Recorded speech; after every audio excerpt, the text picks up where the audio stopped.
వెంకటేశ్వరరావు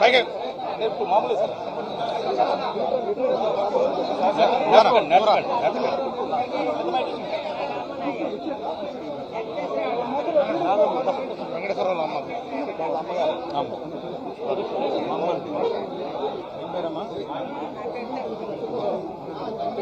తిరుపతి వాళ్ళ మదర్. ఈరోజు ఇదే టాపిక్ ఇప్పటికే 2-3 సార్లు మాట్లాడాను. సార్ ఆ కుటుంబానికి వెళ్ళి ఆ కుటుంబాన్ని పరామర్శిస్తే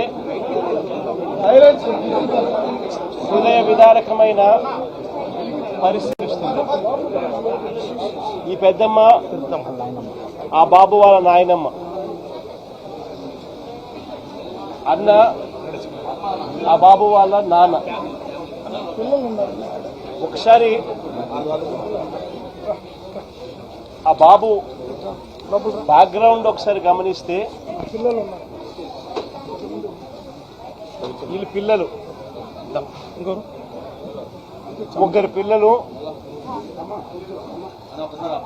వీళ్ళ పరిస్థితి గమనిస్తే అందరూ కూడా ఆ చిన్న ఇంట్లో అందరూ కలిసి ఉండే పరిస్థితి. అటువంటి పేదరికంలో బ్రతుకుతా ఉన్న వీళ్ళను ఈ వ్యవస్థ ఎలా చిన్నాభిన్నం చేసింది అన్నదానికి నిదర్శనం.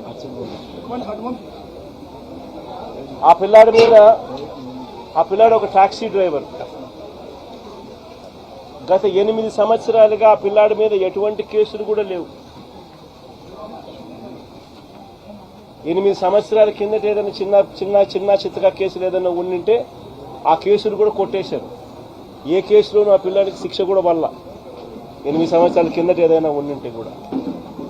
ఈ 8 సంవత్సరాలుగా టాక్సీ తోలుకుంటా ఉన్నాడు. ఎటువంటి చిన్న చిత్తగా కేసులు కూడా లేవు.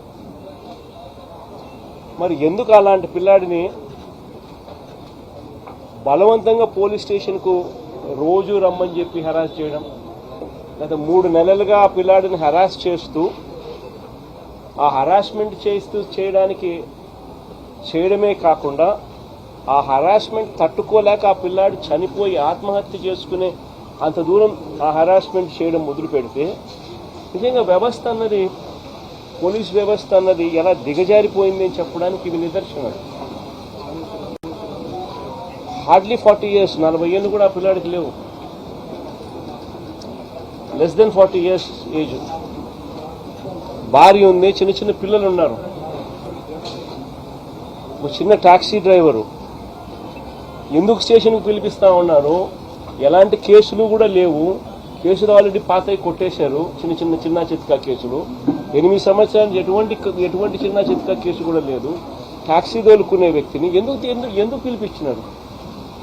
3 నెలలుగా ఆ పిల్లాడు ఇచ్చిన మరణ వాంగ్మూలం అంటే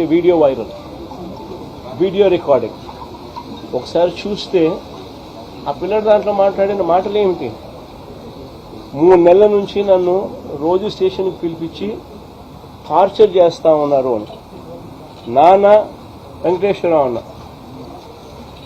ఆ పిల్లాడితో పోలీసులు చెయ్యకూడని పనులు ఆ పిల్లాడితో బలవంతంగా ప్రెజర్ పెట్టి చేయించేవాళ్ళు. అంటే ఏం జరుగుతూ ఉంది? ఇదంతా కూడా రాజధానిలో సోకాల్డ్ క్యాపిటల్, సోకాల్డ్ రాజధాని. చంద్రబాబు నాయుడు పక్కన ఉంటాడు. అమరావతి అనేది కాదు మన రాజధాని. సోకాల్డ్ విజయవాడ మన రాజధాని వాస్తవం చెప్పాలి.